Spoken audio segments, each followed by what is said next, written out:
Wait குறைக்கிறதுக்காக ஃப்ரூட்ஸா வந்து சாப்பிட்றவங்க சிலர் இருக்காங்க. ஆனா இன்னும் சிலர் இந்த ஃப்ரூட்ஸ் எல்லாத்தையுமே வந்து அரைச்சி ஜூஸ்னு வந்து சொல்ல முடியாது, அது கூட அவங்களுக்கு தேவையான சில விஷயங்களை ஆட் பண்ணி அதை வந்து குடிப்பாங்க. ஆக்சுவலி அந்த மாதிரி நீங்க ஸ்மூத்தியா வந்து குடிக்கிறதெல்லாம் வெயிட் லாஸ் வந்து சப்போர்ட் பண்ணுமா பண்ணாது அப்படின்றத இந்த வீடியோல வந்து நான் சொல்றேன்.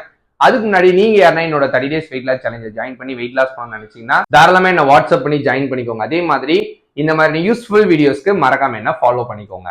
ஃபர்ஸ்ட் ஒரு விஷயத்த கிளியரா வந்து நீங்க புரிஞ்சுக்கோங்க. நீங்க பழமா சாப்பிட்டீங்கனாலும் அதுல சுகர் வந்து இருக்கும்.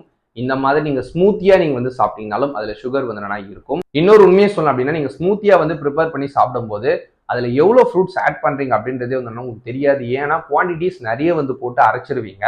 அப்ப சுகரோட வேல்யூ அதிகமா வந்து போகுது அப்படின்னா கண்டிப்பா உங்களோட வெயிட் லாஸ்ல வந்து ஸ்ட்ரகிள்ஸ் வந்து நீங்க ஃபேஸ் பண்ணுவீங்க. ரெண்டாவது, ஸ்மூத்தி வந்து நல்லது தானே அப்படின்னு சொல்லிட்டு நீங்க அதுல ஆட் பண்ற மில்க் இன்னும் நட்ஸ் எதனா நீங்க ஆட் பண்ணீங்க அப்படின்னாலும் அதுல இருக்க ஃபேட் கண்டென்ட் வந்து அதோட கேலரிஸை இன்னும் அதிகமா வந்து இன்க்ரீஸ் வந்து பண்ணிடும். அப்ப நீங்க நினைச்சிட்டு குடிக்கிறது என்னவோ ஒரு கேலரி வேல்யூஸா வந்து இருக்கும். ஆக்சுவலி நீங்க நினைக்கிறத விட அதிகமா வந்து இருக்கும். அப்படி இருந்தாலும் வெயிட் லாஸ் வந்து டிஸ்டர்பன்ஸ் வந்து நீங்க ஃபீல் பண்ணுவீங்க. ஸோ ஸ்மூத்தியை வந்து நீங்க குடிச்சீங்க அப்படின்னா வெயிட் லாஸ் வந்து ஆகாதுன்னு நான் சொல்ல வரல. நீங்க அதை எப்படி ப்ரிப்பேர் பண்றீங்க, என்னென்ன விஷயங்கள்லாம் நீங்க வந்து ஆட் பண்றீங்க அப்படின்றத பார்த்து கரெக்டான கேலரி வேல்யூஸ்ல இருந்துச்சு அப்படின்னா கண்டிப்பா உங்களாலையுமே வந்து வெயிட் லாஸ் வந்து பண்ண முடியும்.